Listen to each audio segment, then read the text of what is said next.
So ons nou Psalm 48 vers 5 gesing, aanskou die stad met skanse, paleise, toringtranse, hoe dat al pruik met nuwe pragt en meld dit aan die jong geslag, die God is onze God en hy sal tot die dood toe ons gelei. Nou dit sluit aan redelik by ons tema vir vanmiddag en dit is 'n perspektief op Bybelse verhoudings, gebou om te hou. So ek vertrou dat dit vir julle ook interessant sal wees. Kom ons maak net die oë toe, dan bid ons saam. Ons dankie Heer vir hierdie saamwees. Ons dankie dat ons vanoggend ook kon luister na die grondslag vir ons verhoudings en dat daardie grondslag 'n genadeverbond is. Ons dankie Here dat ons daarop kan bou, dit kan uitbou. Dankie dat ons gehoor het dat daardie verbintenis, die verbond wat God drie enig in homself het, so groot en heerlik is dat hy dit uitstort en deel ook met ons en ons daarby insluit. En ons wil vra Here dat ons ook toegerus sal word om werklik ook daarby ingesluit te word en om ook as u kinders te kan leef. Dankie vir 'n groep jong mense wat u bymekaar gebring het, wat oor hierdie dinge dink, wat daaroor wonder, wat ook leiding uit die woord uit daaroor wil hê, en ons wil vra Here dat ook hierdie gedagtes wat ons met mekaar gaan wissel, dat dit vir elkeen tot opbou van die geloof en tot seën vir elke een sal wees. Ons wil vra Here dat u self deur u woord en deur die Gees die waarheid van u woord ook in ons harte sal vestig en sal laat lewe en dat ons ook 'n lewe sal leef wat daarby pas en daarop antwoord. In Jesus naam, amen.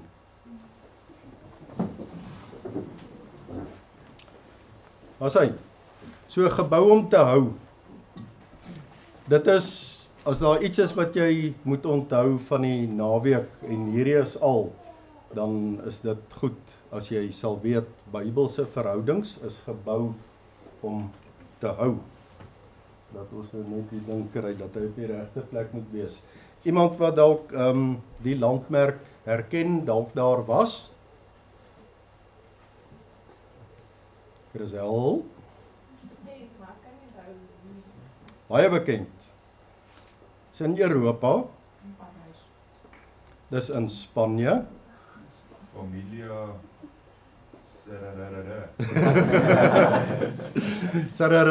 Familia, Sagrada Familia. So Sagrada, hulle praat ook van die familiekerk.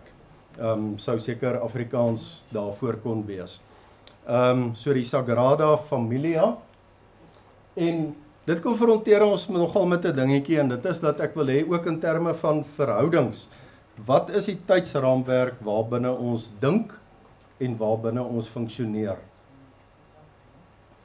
So as ons aan verhoudings dink, hoe kort of lank, hoe lyk die hoe lyk die tydsraamwerk waarbinne ons werk?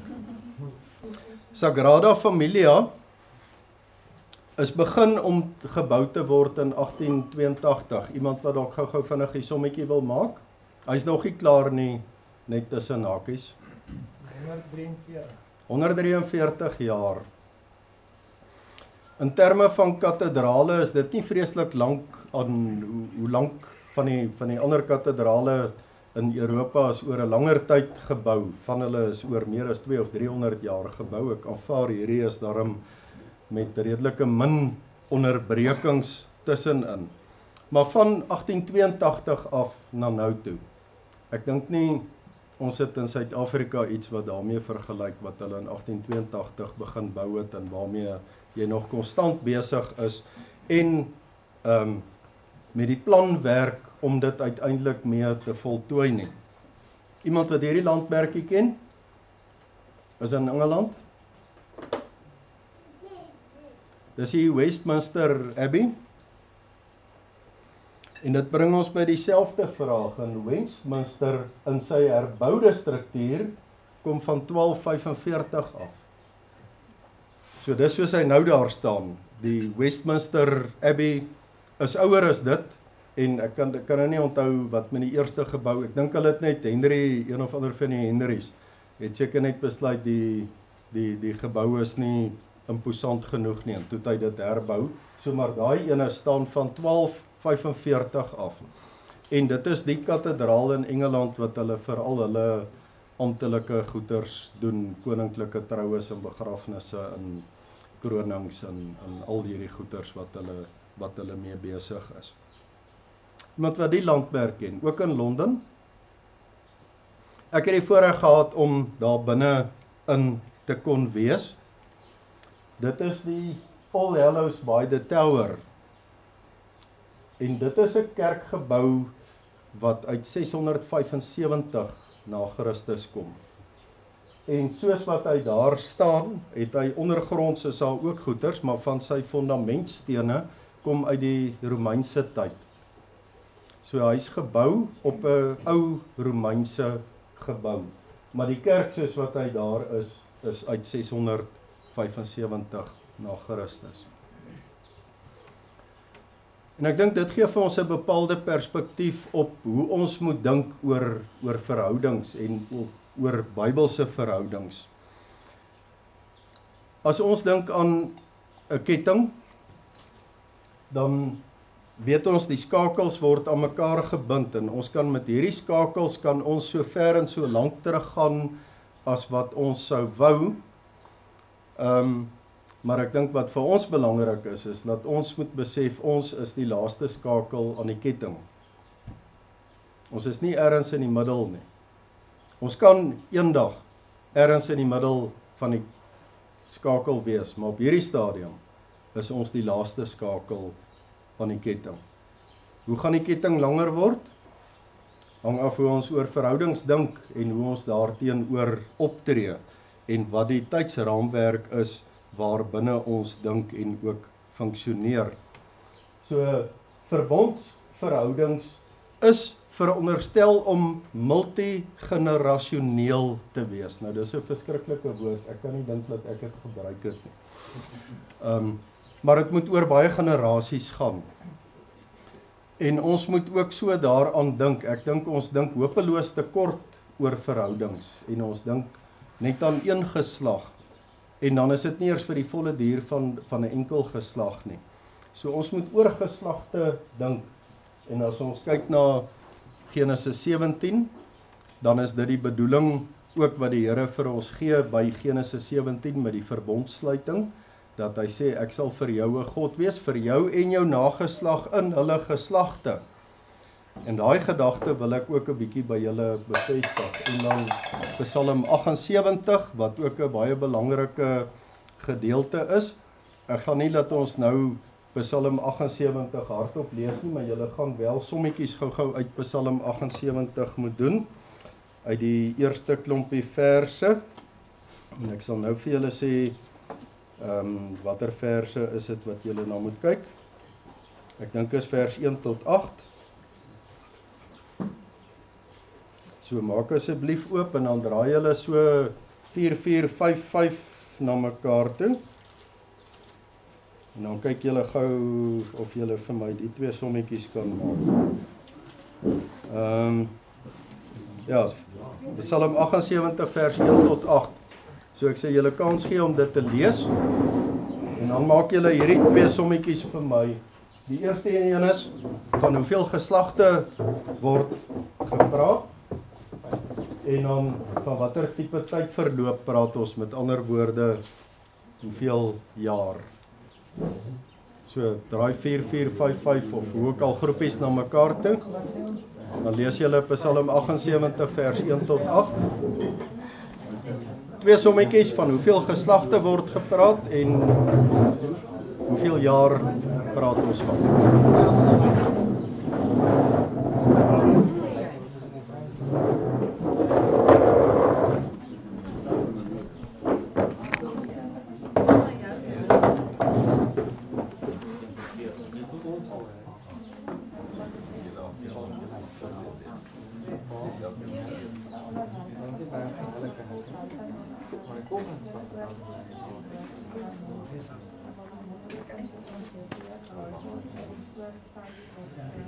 Dus ons Vader, in de naam van de kinders. Ja, lekker net als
As hy kry julle die sommetjies uitgewerk.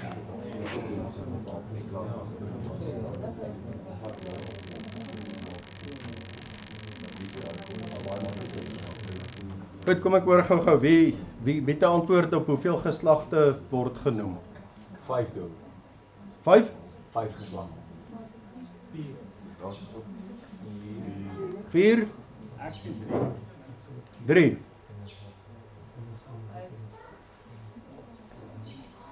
3, 5. Okay, ek dink die regte antwoord is minstens 4. Ja, so 5 is reg. Ek sal 5 vat, maar dit is ons vaders, ons kinders en hulle kinders. So ten minste 4, maar afhangende van hoe mens die goeters vat. Ek dink Prof Alwyn en Emil, Dominee Emil, waar sou julle sê 4 of 5? Wat sou julle getal wees? 7 maar aan. 7. Goed. Ja, want hy wys julle vaders en hulle vaders, dan kan jy dit tel as 'n geslag. En alle kinders, die kinders wat kom, Ja. so jy kan 'n 7 uitkom. Ja. Inlees, maar dit is alles spekulasie. Heilige spekulasie. Goed. Maar ten minste 4, né? So dit kan langer wees. Wat is die generasies nou min of meer uitmekaar uit? So as ons praat van hoeveel jaar praat ons van? Ja. 40 jaar generasies uitmekaar uit. Okay, 4 geslagte is dan 160 jaar. As ons sê die geslagte is 25 jaar uitmekaar uit, dan is dit ten minste nog steeds 100 jaar. En as daar 5 geslagte is, dan is dit 125. So maak julle sommetjies, maar die punt wat ek wil maak is dit is die duur van verbondsverhoudings. En dit is hoe lank jy ook kan verwag om 'n bepaalde invloed ook te kan uitoefen. So wat moet die grondslag wees vir die invloed in ons verbondsverhoudings? Deuteronomium 7 sê vir ons die grondslag is nie dat ons slimmer, beter, sterker as ander mense is nie, maar omdat die Here ons uitverkies het, so wat Prof Alwyn vanoggend oor gepraat het, dis die grondslag. God wat in sy ewige raad ons ook deel daarvan maak, wat ons lief gehad het en wat 'n eed beloof het en in stand gehou het. En dan vers 7, nie omdat julle meer was as die ander volke nie, want julle was die geringste. So nie op grond van iets wat ons gedoen het nie, maar die Here se genade wat die grondslag is vir hierdie geslagte lange verbintenis wat hy ook met mense het. So is daar voorwaardes vir die verbondsverhoudinge om te werk. En as julle mooi geluister het, sou julle gesê het, ja, waarskynlik, want daar's wetsbepalings, daar's sanksies. Alwyn, wat sê mooi 3 goed wat jy genoem het? Een is sanksies en die ander is voorwaardes, ooreenkoms, voorwaardes, sanksies, ek kan die titel nie onthou. Maar in elk geval, so ons kan teruggaan na om Alwyn se stuk toe en dit weer gaan kyk. Maar die Here sê, jy moet my verbond hou. Jy en jou nageslag na jou, van geslag tot geslag. So, ergens hier's iets ingebou in die verbond, waar die Here met elke geslag opnuut werk, en waar elke geslag ook moet antwoord, waar hy ook al in hierdie linie staan. So elke geslag het 'n verantwoordelikheid wat hy moet nakom, en die Here het die verbond so ontwerp, dat niemand sonder of buite die verantwoordelikhede van die verbond ook staan nie. In Eksodus 19 vers 5 sê die Here ook, en dit is in die gedeelte wat die wetgewing vooraf gaan, is jy moet terdee na my stem luister. Met ander woorde, jy moet baie goed na my luister, en jy moet ook terdee my verbond hou. Jy moet ook daarvolgens leef. So as julle dan nou terdee na my stem luister en my verbond hou, sal julle my eiendom uit al die volke wees, want die hele aarde is myne. So luister en hou aan die verbond, dink ek is 'n gegewe wat die Here ingebou het in die manier waarop hy die verbond aan mekaar gesit het. Psalm 132 vers 12, as jou seuns, en dit is die belofte aan Dawid, as jou seuns my verbond hou en my getuienisse wat ek hulle leer, dan sal hulle seuns ook vir ewig op jou troon sit. Net 'n geskiedenis weergawe, of net gaan kyk in die geskiedenis, het dit so gebeur? Nee, hoekom nie? Dawid se seuns het nie gehou by hierdie bepalings. As hulle dit gehou het, dan sou dit so wees. Maar so aan die menslike kant weet ons, die sonde het ook gemaak, en Dawid se seuns het nie die verbond gehou en die getuienisse wat die Here hulle geleer het nie, en daarom is hulle nie nog ewig op die troon nie. Maar in Christus het ons die seun van Dawid, wat vir alle ewigheid daar gaan wees, wat die volmaak getroue gehoorsame was, wat dit ook bewerk het. So daar's 'n paar tekste wat vir ons hierdie goeters mooi duidelik uitmaak. So voorwaardes, hy's nou nie so mooi duidelik op die skerm nie, maar dit is Deuteronomium 28, die seën en die vloek. En wat julle weet, laat dit begin ook met, as jy dan nou goed luister na die stem van die Here en sorgvuldig hou al die gebooie wat ek jou beveel, dan sal die volgende seëninge oor jou kom, en die volgende voorspoed sal oor jou kom, en jy sal geseënd wees in die veld, en in die stad, en by jou bakskottel, en met al die goed wat genoem word, en later in Deuteronomium 28, as jy nie gehoorsaam is nie, dan gaan die volgende vloeke oor jou kom, en jou inhaal, en wat ook al, en daar's bepaald hierdie twee kante, wat in die verbond ook daar is.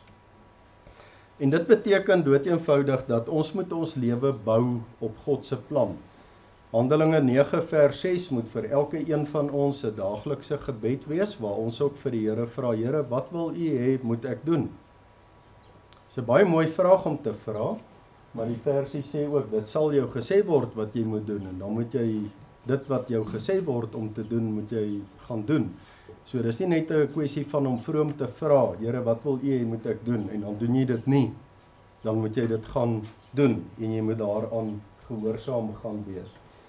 Die wet van die Here, ons het nou vanoggend gehoor wat beteken toe, het die Here gespreek en gesê, ek is die Here jou God, wat jou uit Egipte land verlos het, jy mag geen ander gode voor my aangesig hê nie, jy mag geen gesneede beeld maak, en wat ook al nie, en die hele 10 gebooie wat daaruit kom, dat ons ook uit die wet van die Here leef, en ons lewe bou volgens God se plan, en dat die 10 gebooie uit die aard van die saak 'n baie belangrike rol speel daarin, in die bergpredikasie, en daar's die hele bergpredikasie wat ek na verwys, begin Jesus nadat hy gaan sit het, het hy sy mond geopen en hy het hulle geleer, en hy begin met die saligsprekinge, en ons kan die hele Matteus 5 tot 7 kan ons deurgaan, op die ou einde ook waar die Here vir ons sê, in die ou tyd is daar gesê, jy mag nie doodslaan nie, ek sê vir julle,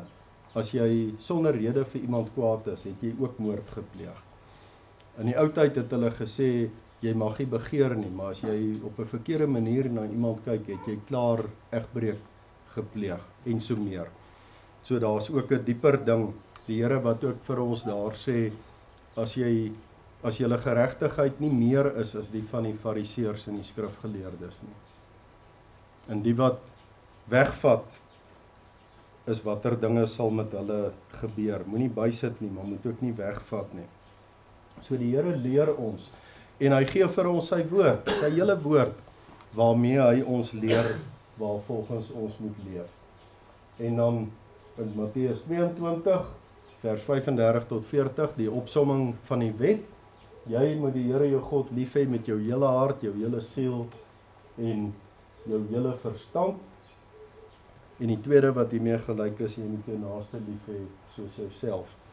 Die betekenis wat daar ook vir ons in hierdie gedeelte is. So ons moet ons lewe skoon hou. Here verwag dit van ons in ons verhoudings, en dit moet 'n prentjie wees van alles wat ons doen. Twee gedeeltes, 1 Petrus 2 vers 11 en 12 wat vir ons sê, ons moet nie in sonde en in vleeslike begeertes leef wat stryd voer teen die siel nie, maar ons moet ons lewenswandel onder die heidene skoon hou. Kind van God leef nie wêreldgelykvormig nie. Romeine 12 vers 2. Ons is anders, want ons leef in die genade van die Here, ons leef uit die genade van die Here, sodat die Here verheerlik kan word op die dag van besoeking. En dan 1 Petrus 3 vers 15 tot 17, wat ook sê ons moet kan rekenskap gee van ons geloof, met behoud van 'n goeie gewete, sodat as hulle van jou kwaad spreek, hulle beskaamd kan word as hulle jou goeie lewenswandel in Christus belaster. So, ons moet ons lewe leef wat die Here verheerlik, en dat daar nie 'n rede vir laster teen ons of teen die Here is nie. En dit beteken, en ou sou hier baie ver en wyd kon ingaan met baie tekste wat vir ons sê hoe die proses van heiligmaking leef, wat in elke een van ons se lewe 'n werklikheid moet wees, en dat ons moet groei en ons moet vorder in hierdie skoon lewe, hierdie lewe wat gereinig word en gevoed word deur die strome van lewende water. Maar ook in opeenvolgende generasies, en daar het ek nou foto's sommer van die internet van die oupa grootjie en die oupa en die pa en die kleinkinders. En ou sou nou familiefoto's ook kon kry daarvan, maar ek dink hierdie sê dit nou nogal redelik, as ons dan nou dink aan ten minste 4 geslagte, as ons van Psalm 78 af uitgaan. En dan is daar 'n hele klompie tekste, 'n klomp van hulle is uit die aard van die saak in die Ou Testament, maar dit gaan ook deur Nuwe Testament toe. Met die instelling van die Pasga word in Eksodus 12 gesê, dis 'n nag om plegtig onderhou te word tot eer van die Here, om plegtig onderhou te word by al die kinders van Israel in hulle geslagte. So die oordra, die deel, die verbondsverhouding moet oorgedra word. In Eksodus 16, wanneer die ark en die inhoud van die ark beskryf word, dis 'n saak wat die Here beveel het, 'n omer vol van die manna, daarvan moet bewaar word vir julle geslagte, dat hulle die brood kan sien, waarmee julle in Egipte gevoed is. So, die geslagte, jy die bewys daarvan, en op 'n stadium was dit in die verbondsark, dat hulle het geweet, daar is 'n houer vol manna, vir geslagte wat sou kom, wat net gehoor het van manna, en wat nie 'n va benul het van wat dit is, en wat daar rondom gebeur het nie, dat die Here sê, dat julle geslagte, dit moet bewaar word vir die geslagte, julle moet hulle wys en leer. In Eksodus 30, dat dit ook met die reinheidswette is, dat hulle die hande en voete moet was, dat hulle nie sterwe nie, dit moet vir hulle ewige insetting wees, vir hom en sy nageslag in hulle geslagte. So ook daai hele ding van, die Here werk nie net hier met mense in 'n bepaalde kort tydsgeleef nie, maar wat hy doen vloei oor van een geslag na die ander geslag, en ons moet 'n langtermynvisie hê in verhoudings, ons moet 'n langtermynvisie hê in ons gesinne, want dit is verbondsverhoudings, dis 'n ewige God wat met mense in hulle geslagte 'n verhouding aangegaan het. In Eksodus 31, die kinders van Israel moet die Sabbat onderhou deur die Sabbat te vier in hulle geslagte as 'n ewige verbond. Wat ons nogal ietsie te sê het oor Sondagsviering en die heiliging van die 4de gebod ook in ons tyd. Maar die Here sê, leer dit, dat julle dit kan vier in julle geslagte as 'n ewige verbond. En dan Jeremia 31 met die verbondshernuwing wat Prof Alwyn ook vanoggend oor gepraat het. Die Here sal vir die geslagte van Israel 'n God wees en hulle sal vir my 'n volk wees. Die Here wat daai verbond ook op daai manier nuut maak. En die verbond verbind. Dis die woord waar verbond ook vandaan kom. So dit begin by die genadeverbond as 'n ewige verbond en dan vloei dit ook voort in ons verhoudings. En in Genesis 1 kan ons net sê, maar dis mos hoe die Here dit bedoel het. Hy het gesê, kom, of God het gesê, laat ons mense maak na ons beeld, na ons gelykenis. In vers 27 sê, God het die mens gemaak na sy beeld. Na die beeld van God het hy hom geskape, man en vrou. Met die bepaalde dinge wat dit beteken vir ons in die geslagtelikheid daarvan. Ons het, ek dink dit was met die tweekampe terug, Theo, het ons bietjie oor man, vrou se rol, het ons mos gepraat. 2-3 kampe terug, eerste ene. Ja, 2 of 3 terug. Ons het dit al gedoen, so ja, dit is belangrik dat ons ook sal begryp in vandag se tyd wat man wees beteken en wat beteken man wees in die verbond en wat beteken vrou wees in die verbond en hoe dat 'n mens aan mekaar verbind is, want God het hulle geseën, man en vrou, dis die geseënde verhouding wat die Here gegee het, met bepaalde opdragte, wat hy ook gegee het om vrugbaar te wees en die skepping te onderwerp en so meer. So ons hele kultuuropdrag gaan uit hierdie multi-generasie verhouding, verbondsverhouding, wat die Here met ons opgerig het. So 'n klompie jare gelede is 'n voorbladfoto van die boodskapper, die Johan Skutte en sy gesin. En as ek na hierdie foto kyk, wat sien julle as julle daar, as julle na die foto kyk in terme van wat ek nou vir julle gesê het? Wat sien julle in daai foto? Strikvraagie, hoeveel gesinne sien julle?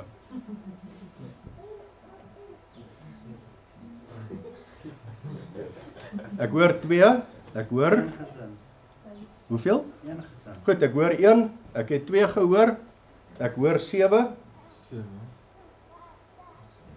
Ek kan julle met 2 troef, ek sien 9. Sien julle die 9 gesinne? Dominee Johan se gesin, Tannie Christine se gesin, hulle huwelik is die 3de gesin, en dan elkeen van die kinders se toekomstige gesin. 9 gesinne sien ek in daai foto. En so moet ons kyk na verhoudings, en so moet ons kyk na gesin, en die sommetjie daarop toepas, dat jy kan agterkom, wat is die konsekwensies vir die toekoms, wanneer 'n jong man en 'n jong dame in mekaar se oë begin kyk, soos wat ons verlede jaar hier op die kamp ook van gesien het hoe dat dit gebeur. Wat is die implikasies vir die toekoms daarvan? En wonderlik met die ouens wat hulle kinders ook al reeds hier het. Want in daai gesin is dit van die oudste na die jongste toe, is daarom seker ook ek weet nie, hoeveel jaar verskil Johan se kinders van die oudste na die jongste toe. Seker ook 'n goeie 12 jaar of wat ook al. So dit maak al klaar. By die 25 sit daar, kom maar eintlik nog 12 jaar, kom maar by, né? By ons gesinne is dit so dat my niggie is eintlik so oud soos my paale. Van my paale, dis hoe die gesin gewerk het, die gesin wat so groot was of wat ook al. So my klein niggie is maar in 'n geval die goed raak op 'n stadium de mekaar dat die geslagte so oorvleuel. So dan rek dit daai tydsverloop ook nog verder en nog meer. So, ons verhoudings is 'n nuwe en 'n groter begin. En dit gaan oor gesinne wat in verbondsverhoudings leef.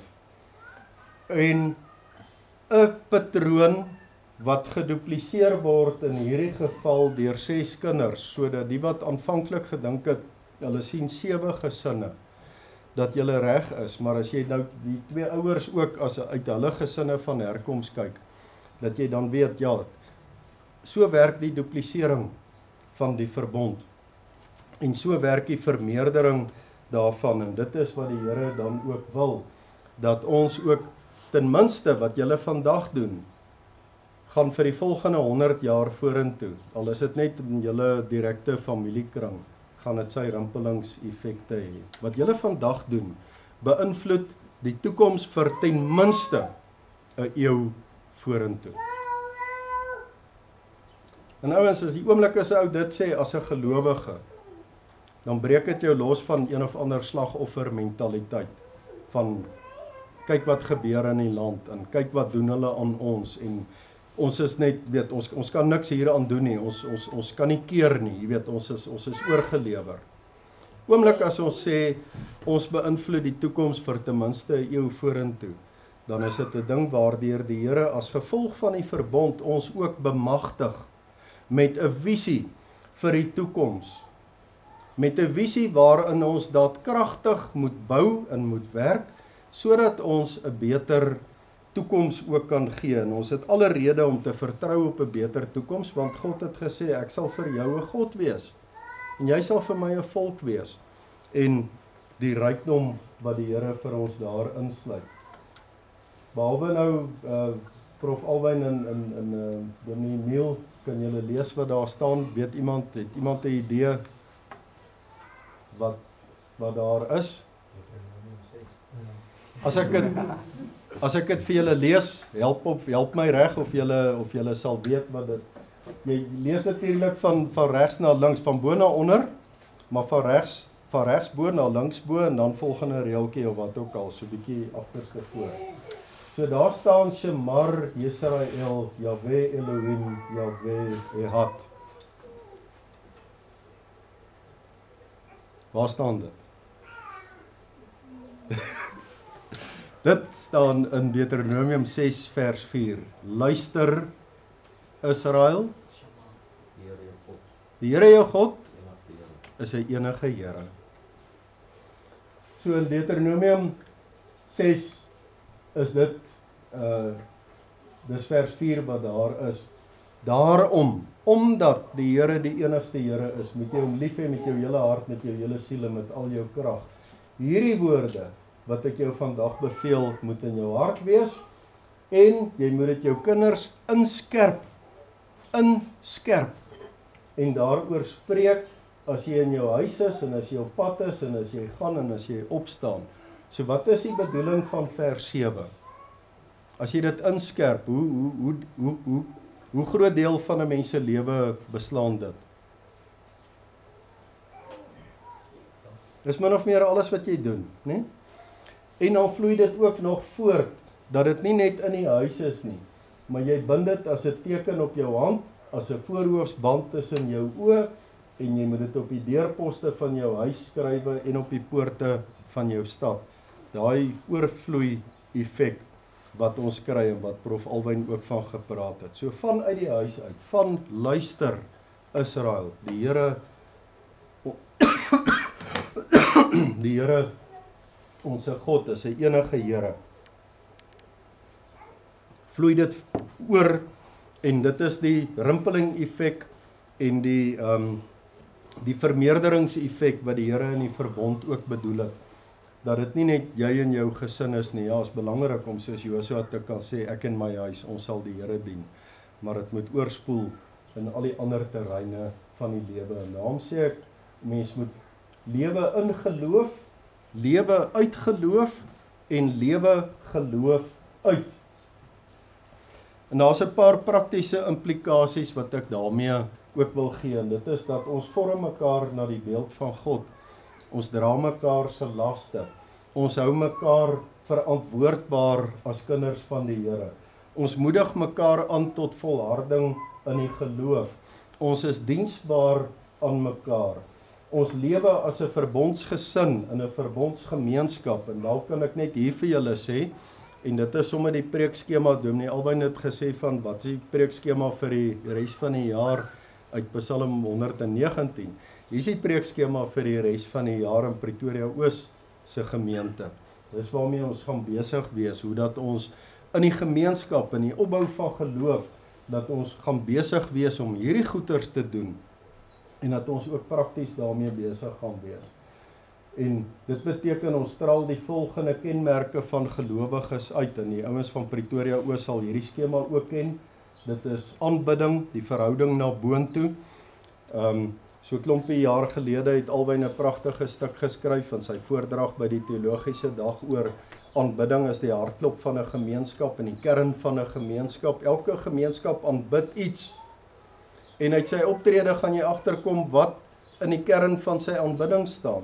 By ons moet dit die aanbidding van God wees, en dat mense kan weet, maar ons is toegewyd aan die Here, en ons leef in verhouding met hom. Dan ook die opbou van medegelowiges, die onderlinge sorg wat ons het as gemeenskap van gelowiges, en dan ook die uitreik na verlorenes, wat natuurlik ook aspekte is van 'n verbondsverhouding. Verbondsverhouding gaan ook hierdie kenmerke weerspieël, dat dit bring jou in aanbidding. Dit bind jou aan mekaar om daai onderlinge sorg te kan hê, maar dit gee vir jou ook 'n visie van wat verder en wyer strek as die hier en die nou, en om net 'n lekker gemeenskap te hê, maar dat 'n mens die uitdagende goeders kan doen, ook na buite toe. So ouens, ek is amper by die einde, en dit is, ons is beïnvloed deur generasies voor ons, en as ons kyk na die Suid-Afrikaanse geskiedenis, dan is ons beïnvloed deur die volksplanting met Van Riebeeck, en ons kan kyk na die Van Riebeeck gelofte en die gebed wat hy gebid het, al is dit 'n formuliergebed, dat hy gebid het, dat die Here ook die ware gereformeerde leer hier in Afrika sal laat posvat. En ek dink is wonderlik dat baie mense, ten spyte van geleenthede wat daar oor see is, en wat hulle aangryp, dat hulle sê, maar ons lewe hier, ons is bedoel vir hier, ons is bedoel vir hierdie land. Ouens wat in Amerika gaan werk, wat ander plekke oor see werk, maar wat terugkom, wat sê nee, ek gaan nie Amerikaner word nie, nie eers in my wildste gedagtes nie. Ons het 'n roeping hier. En daai roepingsgedagte, glo ek, is neergelê van Riebeeck se tyd af, toe ons hier as 'n gereformeerde volk wortel geskiet het en geplant is. Ons is gevorm deur voorgeslagte wat moeilike dinge deurgegaan het. As ons dink aan die groot trek, en dis die prentjie van die aflê van die gelofte, dat die getrouheid ook aan die gelofte en wat die Here aan ons gedoen het, ook in ons geskiedenis. Ons is gevorm daardeur. Ons weet mos dat ons nie in die moeilikste tyd ooit vir Afrikaners in hierdie land leef nie. Of dink julle ons lewe nou in die moeilikste tyd ooit vir Afrikaners? Daar was al swaarder tye gewees. Maar ons kan ook na daai tye kyk en weet, die Here was 'n God vir sy volk in daai tyd, en hulle was 'n volk vir hom. En ons is hier as gevolg van wat die Here met sy mense gedoen het, en hoe hulle teenoor hom geantwoord het. En daarom is ons hier. Ons is gevorm deur mense soos in die Boererepublieke se tyd, as dit nou pas knap week of wat gelede, 3-4 gelede, was ons by Majuba gewees, wat die mense ook weet, maar so die Here vir ons dinge gegee, in die Eerste Vryheidsoorlog en die Tweede Vryheidsoorlog, mense wat werklik in die verlede geslagte wat hulle gebou het op die woord van die Here, en ons is hier. Ek sou nog meer resente prentjies of wat ook al kan sit, maar ons is gevorm, ons is beïnvloed deur generasies voor ons. Ek dink nie ons het regtig meer kontak, julle dalk nie heeltemal nie, het meer kontak met die mense wat in Paul Creer se tyd geleef het nie. Maar dit is maar 4 geslagte voor julle. As ons van nou van die 4 geslagte terugpraat, dan was julle oupa grootjies, was in die tyd van Paul Creer gewees. En ons is hier, en ons is gevorm en beïnvloed deur wat hulle gedoen het, en deur hulle geloof, en dit is vir ons rigtinggewend. So, wat 'n voorreg, wat ons ook kan weet, so werk die Here met ons, maar ons beïnvloed ook die generasies na ons. Nou wil ek weer teruggaan na 'n minder vleiende foto van die Sagrada Familia. Dis nie die postkaart foto daarvan nie. Maar daar is die huiskrane, en hulle is besig om te bou. Maar dis 'n generasie wat gebind is aan dit wat vorige generasies se visie was, en hulle doelstellings, en hulle plan, en dat elke generasie sit iets by, maar hulle werk ook nog steeds volgens die meesterplan, om ook daardie kathedraal te voltooi in lyn met die meesterplan, sonder om af te breek wat van tevore gebou is, maar om by te sit en by te voeg. En so moet elke generasie ook die huiskrane maar opstel om verder en hoër en heerliker te bou en op die fondamente aan te gaan van die generasies wat voor ons was. Die verbond verbind ons daartoe. Ons kan nie anders as om dit te doen nie. So dit is ook maar net weer 'n foto van die huiskrane en van die werkery waar 'n mens onverpoost voortgaan om die visie wat die Here vir ons gegee het uit te bou. En in ons verhoudings is dit ook so. Die Here het vir ons verhoudings gegee. Ons vraag is jy in verhoudings wat die volgende 100 jaar kan deurstaan? En ek dink dit behoort jou 'n redelike antwoord te kan gee as jy in 'n verbondsverhouding staan en sê, ja, ons is in verhoudings. Die Here plaas ons in verhoudings wat ten minste 'n eeu se drif en dryf kan deurstaan, wanneer ons dan in daardie verhouding met hom ook leef. So ouens, en ek hoop dit is vir julle, ek hoop dit open vir julle horisonne, die ouens wat nog kyk om te kyk of jy die vonkel in iemand anders se oog ook kan optel. Kyk maar daarna, want dit is ons strewe, en dit is op die ou ende ook die invloed wat ons het, is om vir die volgende, ten minste 100 jaar, 'n invloed te hê op die geloofslewe in Suid-Afrika. As ons dan nou na onsself kyk, in die AP Kerk dan nou spesifiek, maar ook in die ander kerkverbande wat hier teenwoordig is ons 'n kwynende minderheid? Miskien nie. Jurgen het dit vanoggend mooi gesê, ons is 'n nuwe generasie. Ons is 'n nuwe geslag wat opstaan, en ons het 'n nuwe geslag nodig wat die huiskrane opstel om voort te bou op die visie en die grondslag wat die Here vir ons in die verbond neergelê het. En dis dit. Vrae, bespreking wat julle het. Julle moet vinnig vra, is nie aldag wat ek vir Dominee Miel en vir Prof Alwyn hier dit as ouens vir wie ek die moeilike vrae kan aangee. Ja, Dirk, ekskuus, en dan Dirk en dan Jurgen. My en dit moet so gebeur, maar ongelukkig ons jonge mense, van ons generasie, my eie generasie vanaf is meer kerk los.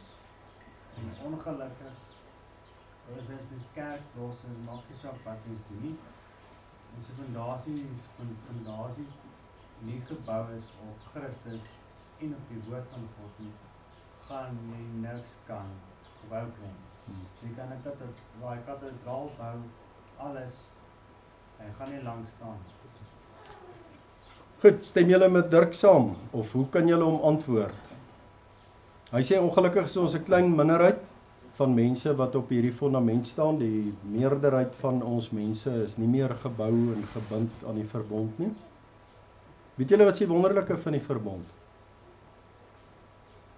Die Here begin nuut met mense, soos wat hy vir Abraham uit heidendom uitgeroep het en gesê het, ek gaan met jou 'n verbond sluit en met jou nageslag na jou. Doen hy dit vandag nog steeds, deurdat hy mense wat nie deel van die verbond is nie, deel van die verbond maak en vir hulle eensklaps bring en vestig op hierdie vaste fondament. Nou is, en dit moet ons roeping wees met ons uitreik. Julle weet presies waarvan Dirk praat. Julle weet presies hoe dat dit is. Maar hierdie verhoudings wat 100 jaar en meer kan deurstaan, is nie net in ons verhoudings, huwelike en gesin of wat ook al nie, maar dit sluit ook hierdie uitreik na buite uit, sodat mense ook weer deel kan maak wat ook 'n 100 jaar visie saam met ons het. En ek dink dit is dalk miskien die verskil, Dirk, is dat ons dit moet ook onthou, al het iemand nie daai fondament nou, soos ons wat kan terugkyk op 3, 4, 5, 10 geslagte in Suid-Afrika wat op 'n geloofspad geloop het nie, kan die Here, en dis die aard van die verbond, hy sluit 'n verbond en hy sê, ek rig hierdie verbond op met jou en jou nageslag na jou, en dan is dit die begin van 'n verhouding wat die volgende 100 jaar kan beïnvloed. En ek hoop ons kry dit reg om daai swaai in denke ook te maak. As ons met so 'n boodskap na ons dorpe toe teruggaan, na die jong mense tussen wie ons leef, dink julle dit is met 'n positiewe benadering of gaan 'n ou negatiewe boodskap aan hulle oordra? Ek dink dit is 'n positiewe benadering. Ek dink dit is 'n alwen help bietjie met die regte goeters. Ek wil nou nie die sekulêre terme gebruik nie, maar dit is bemarkbaar. Nee, daar's 'n bemarkingswaarde, daar's 'n trekwaarde daarin. Jy het nou beter woorde daarvoor. Wat is die beter woorde daarvoor? 'n Werwingskrag. Ja, Dis cool. Ja, so daar's 'n werwingskrag.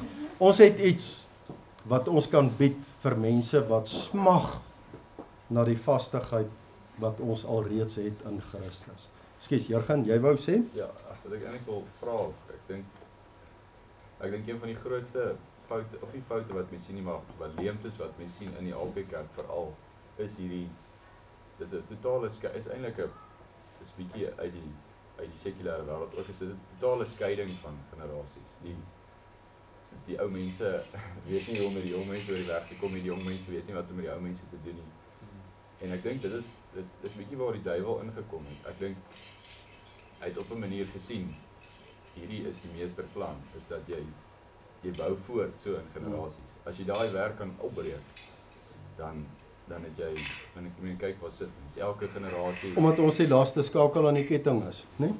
Ja, maar ek voel daar skakels. Ons is nou, ek dink baie van ons voel as ons het nie 'n skakel voor ons nie. En ek dink om te gaan herbesin oor sekere goed wat gedoen word.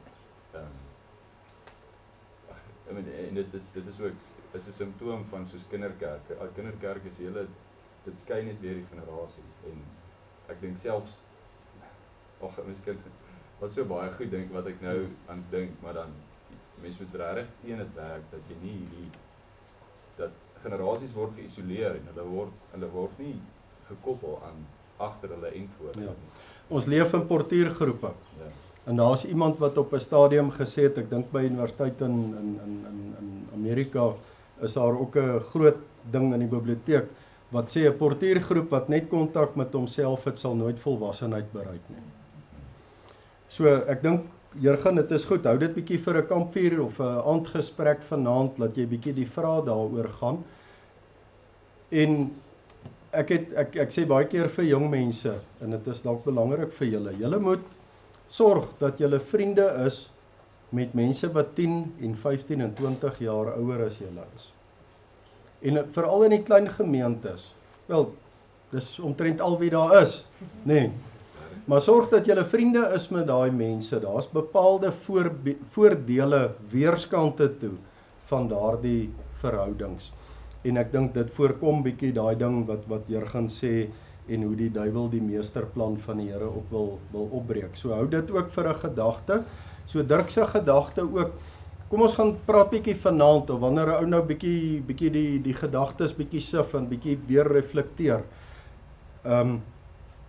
Dink aan hoe gee mense die oplossing vir dit wat Dirk en Jurgen nou op die tafel gesit het en wat is ons verantwoordelikheid in hierdie verband en hoe hierdie geslag kan meewerk om werklik 'n groter visie te kan hê en te bou op dit wat op die meesterplan wat die Here vir ons gegee het. Nog iemand vir 'n vraag of 'n opmerking? Emil? Ja, kom ons Sê. Alwyn, jy kan nou met jou insig kan jy nou weer vir ons weer ander perspektief ook gee. Jy's welkom. Ag net een ietsie. Kan net ou wie dit gesê nie, maar dit is dat mens maklik kan onthou. Verhale herhaal die geskiedenis homself. En dan is die gevleelde antwoord, ek weet nie of julle kan maar gaan soek wie dit eerste gesê het. Hy ons stry oor wie dit eerste gesê het. Maar sê hy nee, die geskiedenis herhaal homself nie, maar hy rym dikwels. En dit help ons ook om te verstaan hoekom die skrif vir elke geslag weer relevantie het, want daar's grondliggende beginsels daar wat net nuwe toepassings vind in 'n nuwe tydvak, soos ons nou met die digitale goeders. Hy gaan nog steeds met grondbeginsels werk wat nog altyd dieselfde was, wat jy net nuut gaan toepas in nuwe situasies en daarom kan ons gerus wees daaroor dat die skrif altyd nuut sal wees, ook vir jou situasie, omdat menswees maar dieselfde bly, maak nou nie saak hoe skoggerig raak jou tegnologie nie, en daarom sal die geskiedenis altyd rym, en daarom sal die skrif altyd ook nuwe relevantie hê, en gaan ons ander dieptes ontdek en dis meer, en daarom kan nie ons in die geslagte vorentoe gaan en nie daaroor bekommerd wees dat die skrif iewers uitgeput gaan raak nie. Ons gaan net meer verwonderd wees hoe dit elke nuwe situasie, elke nuwe tydvak steeds aanspreek omdat dit rym. Dankie Alwyn. Jan, jy wou ietsie sê? Lyk my Prediker, sê Jaco, het dit eerste gesê. Lyk my jy kan vir Prof Alwyn 'n bietjie opvat daaroor of dit regtig Prediker was, ons sal dit nou kyk. Jan, jy wou gesê of gevra? Ek net by jou gaan eintlik aansluit toe jy nou praat daarvan te dink ek dit gebeur in elke kerk ook wat jy kerkstigters het, ou manne wat sterk groot bome was, en as daai manne begin wegval, dan is die generasie na hulle wat kom ons sê nou omtrent 60 behoort te wees, dan hulle het nooit regtig by hulle oorgeneem nie, maar die groot bome het nooit oorgegee nie.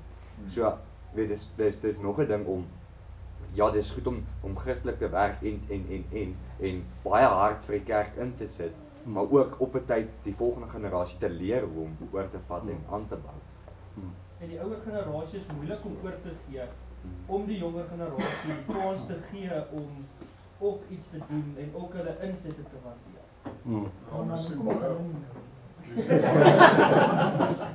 Mens sien net hoe hulle bang raak omdat hulle besig is om uitgefaseer te word. Ek meen dit is die einde van 'n era vir hulle. Dit is dit lê vir ons almal voor. En sy vroeg doodgaan, wat ook 'n moontlikheid is, maar hulle raak bang en hulle wil nie oorgee nie. Dan raak dit hulle raak dwars. So dit is 'n stryd. Ja, so daar's bepaalde uitdagings in die proses, so gesels 'n bietjie vanaand daaroor. Ja, maar dit gaan interessante toepassings hê. Ek dink in elk geval om mee dalk af te sluit. Ek dink die tyd is ook reg vir 'n nuwe generasie, vir julle generasie om toe te tree en om julle staan te staan en julle merk te maak.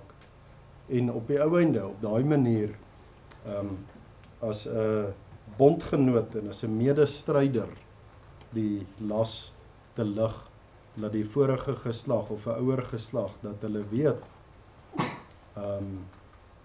hulle gee oor in bekwame hande. Op 'n stadium ek gaan dit nou heel tong in die kies sê, Jurgen, maar op 'n stadium, lank gelede, het ons bure gehad wat dit nogal 'n halfe krisis was met die tienerdogter, wat uitdagings gestel het aan die ouer paar, wat hulle nie 'n idee gehad het hoe om dit te hanteer nie. En wat die ouers net op 'n stadium vir die tienerdogter ook gesê het, weet jy, jy's nou die eerste keer 'n tiener, en jy weet nie hoe dit is om hier te wees nie, en dis nou die eerste keer dat ons nou die ouers is van 'n tiener. Ons weet ook nie hoe dit is nie, so jy net 'n bietjie geduld met ons, dat ons ook net hierdie ding gewoond raak, en om dit uit te werk. En toe was die interessante gewees, dat in 'n gesprek wat 'n ou gehad het, is daar's die ewige stryd tussen vryheid en verantwoordelikheid. En dat 'n jong geslag wil die maksimum vryheid hê, maar hulle wil nie die maksimum verantwoordelikheid vat nie. En die manier waarop jy daai venster geskuif kry, is waarskynlik nie deur aan te dring op meer vryheid en meer regte nie, maar waarskynlik om meer verantwoordelikhede te dra. En na die verantwoordelikhede wat 'n ou op jou neem, gaan waarskynlik die venster van vryheid ook vir jou groter oopskuif. Alwyn? Net aansluit daarby, ietsie wat maklik onthoubaar is, om wat jy sê te onderstreep, en ook die vraag wat gestel is. Ek het dit nou by 'n mentor geleer in Engels. Hy het gesê, authority flows to them that takes responsibility. Met ander woorde, gesag vloei na hulle toe wat verantwoordelikheid neem. So as 'n mens die frustrasie dan beleef, dat die ouer geslag dalk nie die gesag wil oorgee nie, en dit wil vashou, dan moet hulle ook weet, dis is 'n wet van swaartekrag, dan moet hulle die verantwoordelikheid ook vat. Maar jou manier is dan nie altyd net direk om nou dit te gryp, of die jong bok wat nou die ou bok wil uitgaffel nie. Jou strategie, volgens die Bybel, is om die verantwoordelikheid te neem, om diensbaar te wees. As daar iets gedoen moet word, dan neem jy die verantwoordelikheid. En daardie wet van swaartekrag, by wyse van Spreuke, bring ook dan die gesag daarmee saam. So as jy dan dit wil doen op 'n mooi manier, dan is dit om net aan te sluit by is om die verantwoordelikheid te neem waar dit dan te neem is. Nee, baie dankie.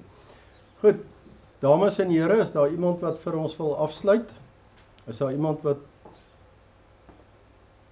die vrymoedigheid het om ook namens hierdie generasie in te tree, vir die Here te vra dat ons ook 'n visie sal hê wat baie groter is as 5 of 10 jaar?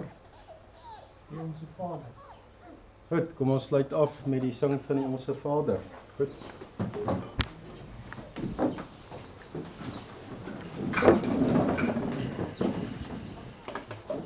Ons Vader,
verlos ons van die bose.